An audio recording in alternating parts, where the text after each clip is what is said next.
रेफ्यूजियों के साथ लंबे समय से अन्याय होते हुए आया है। ऐसा लगता है अन्याय हो रहा है। इसके ऊपर कई आवाजें उठाई गई। कई बार रेफ्यूजी जो है वो प्रदर्शन करते हुए भी दिखे और पिछले दिनों हमने भी कुछ कवरेज की और उसके बाद उसका इम्पैक्ट भी देखने को मिला, लेकिन अभी तक भी न्याय हो नहीं पाया। सरकार की तरफ से कुछ ऐलान किया गया था कि किश्तों में पैसे दिए जाएंगे, लेकिन वो भी रोक दिए गए हैं। और अब भी कुछ ऐसे लोग हैं जो लड़ाई लड़ रहे हैं। एक हमारे साथ हैं, ह्यूमन राइट के सेक्रेटरी हैं गजन सिंह। इन्होंने पहले भी इस विषय पर बात की है। कई बार प्रेस क्लब में फाइल लेकर घूमते हुए दिखते हैं और कोशिश करते हैं कि कोई प्रेस वाला इनकी भी बात सुन ले। अच्छा गजन सिंह जी, कहाँ तक पहुंची है लड़ाई? सबसे पहले मैं आपका आभारी हूँ और मेरे पास वो अल्फाज नहीं है कि मैं आपका शुक्रिया अदा करूं। किसी शायर ने बहुत बेखूबी से लिखा है, बंदे रब दे रंग दे विच रंगे, किसे बंदे दे कदू हदीन होंदे, लत्ता मार दे कुड़ियां दौलतां नू, लालच विच जे दिनों बदीन होंदे, आना बचाना लई जाना कुर्बान कर दे, राखे धर्म दे बेड़े परवीन होंदे। मैंने वो 1947 का कल्लूकारा, जो मेरे बुजुर्ग, जो मेरी माताना बुजुर्ग जो आज हमारे बीच में नहीं है, वो हमें ये कथा, ये कहानियां हमें सुनाया करती थी कि जब हम अरावला कोट से आए, जब मुजफ्फराबाद से आए, जब हम बाग तहसील से आए और हमारे साथ ये हमें दुश्वारियों का सामना करना पड़ा, मुसीबतों का सामना करना पड़ा और ऐसे ऐसे उन्होंने मुझे ये कहानियां सुनाई, वो मेरे दिमाग पर आज भी स्ट्रक कर रही हैं। और मैं ये बयान कर रहा हूँ कि बचन सिंह पंछी जो हमारे फ्यूजन के प्रेसिडेंट थे, उनकी जो चाची थी वो मेरे गुआंढ थे, प्रोफेसर दर्शन सिंह जी की माता जी। वो बोलते थे कि हमारे एक भाई जी थे गुरुद्वारा में, वो जब मोटे से चल नहीं सके तो उस वक्त उनका वहां पर कत्लाम हुआ, कत्ल कर दिया गया वहां पर। ऐसी ऐसी मेरी बहनें आई जिनको बच्चे बारे लगे, उन्हें बच्चे ही झाड़ू में फेंक डाले। और वो दौर देखा, कोई अरावल पिंडी से आया, कोई मीरपुर से आया, कोई भिम्बर से आया। आज भी हमारी फाइलें ये जर्नल कस्टोडियन के दफ्तर पर पड़ी हुई हैं, पर उन्हें नजरअंदाज किया जा रहा है।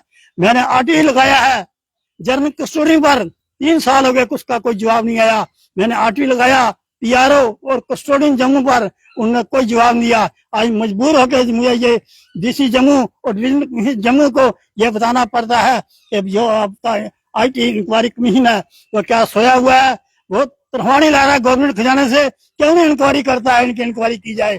और जो लोग हम फाइलें देते हैं उसका कोई असर नहीं होता है और रद्दी की टोकरी में चली जाती है और डस्टबिन में चली जाती है। मसला रहा, आपने मुझे पूछा, आज वो रेफ्यूजी जो 1947 की जंग जिन्होंने लड़ी, ब्रिगेडियर प्रीतम सिंह जिसको रक्षक पुंछ का किया जाता है, सेवियर ऑफ पुंछ, उसने कहा था अगर पाकिस्तान से लड़ना है तो मरना ही पड़ेगा। और 11 जैकलाई जो उसे 11 मलेशिया था, 8 जैकलाई उसने पुंछ वो हवाई ग्राउंड में भर्ती की, छोटे छोटे बच्चों को भर्ती किया बच्चा पार्टी में। और हिंदुस्तान की 65 की जंग में और 71 की जंग में और 1947 में वो लोग शहीद हुए, उनके बच्चे आज दर पदार हैं, उनकी फाइलें रेफ्यूजी के कस्टोडियन के दफ्तर पड़ी हैं, जनरल कस्टोडियन के दफ्तर पर पड़ी हैं, पर उन्हें नजरअंदाज किया। एक एक किश्त दी गई थी, दूसरी बाकी किश्तें कहाँ पे अटक गई हैं, क्यों अटक गई? भाई साहब, मैं आपका आभारी हूँ। आप क्वेश्चन पर क्वेश्चन लॉन्च किए जा रहे हैं मुझ पर और मैं उसका जवाब देने के लिए बहुत बेखूबी से दूंगा कि जो एक किस्त दी थी, अगर हमारे प्रधानमंत्री जी मनमोहन सिंह जी ने 15 लाख रुपए अपने जेब में डाल दिया, अडवाणी जी मीरपुर के हैं, उन्होंने 15 लाख रुपए अपने जेब में डाल दिया, मुझे यह बतलाया जाए ये 5,52,000 का एक मरला जगह नहीं बनती है। और उन रेफ्यूजियों को जमीनों से मारूम रखा गया है, मकानों से मारूम रखा गया है। और मैं आज सुन रहा हूँ कि यहाँ बिलो पॉवर्टी लैंड उन लोगों की जो कॉलोनियां मर रही हैं, जिसको रेफ्यूजी को नजरअंदाज किया जा रहा है, उनको भी घर मिलने चाहिए, उनको जमीनें मिलनी चाहिए। और हमारे प्रधानमंत्री जी मोदी जी ने कहा था कि मैं 25 के बदले 30 लाख रुपया दूंगा। जब इंटरनेशनल रेड क्रॉस में हमारा ये मसला पहुंचा तो उन्होंने यह बताया, पाकिस्तान गवर्नमेंट से भी पूछा कि कितने रिफ्यूजी मारे गए, उनके पास भी कोई आंकड़ा नहीं है। हमारी भारत सरकार से भी ये पूछा गया कि कितने रिफ्यूजी मारे गए, कितने शहीद हुए, कितने जो हैंडीकैप हुए, इनके पास कोई आंकड़ा नहीं है। मैं तो कहता हूँ इंटरनेशनल रेड क्रॉस जो है वो भी इस पर संज्ञान ले, और हमारी भारत की जो रेड क्रॉस है वो भी इस पर संज्ञान ले। लेकिन ह्यूमन राइट्स जो है, मुझे रात को दिल्ली से फोन आते हैं, बंगलादेश से आते हैं, और हिंदुस्तान के हर स्टेट से आते हैं जहाँ पर हमारे रिफ्यूजी बैठे हुए हैं। खासकर पंजाब में भी इस पर इलेक्शन हो रहा है, उस वक्त भी रिफ्यूजी जो है इन राइट से महरूम है। मैं उन सरकारों को भी बोलता हूँ कि रिफ्यूजी के साथ इंसाफ किया जाना चाहिए और इनको 30-30 लाख रुपया देना चाहिए। जिनको 5,59,000 रुपया मिला है उनको 25 लाख और देना चाहिए, और इनके बच्चों को नौकरी देनी चाहिए और मजदूरी देनी चाहिए, और इनके साथ इंसाफ होना चाहिए। और खासकर जो हमारी रिफ्यूजी की महिला है, मुझे वो 65 की लड़ाई का दौर याद आ रहा है।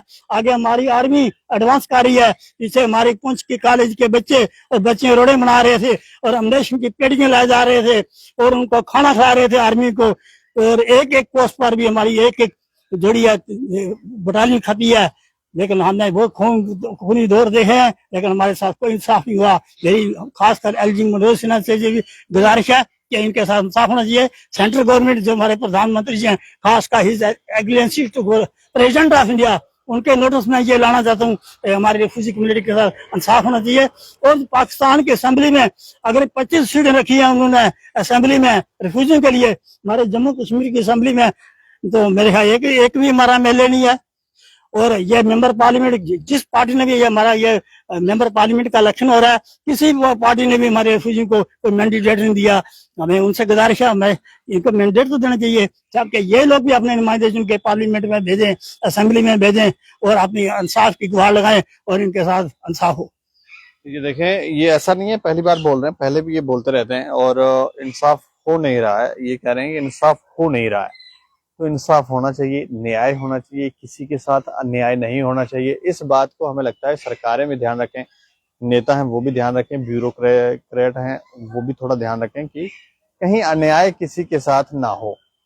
और इसके ऊपर आप राय भी रखें। और देख रहे हैं दैनिक समाचार, मुझे और मेरे सहयोगी अरुण कुमार को दें इजाजत। नमस्कार।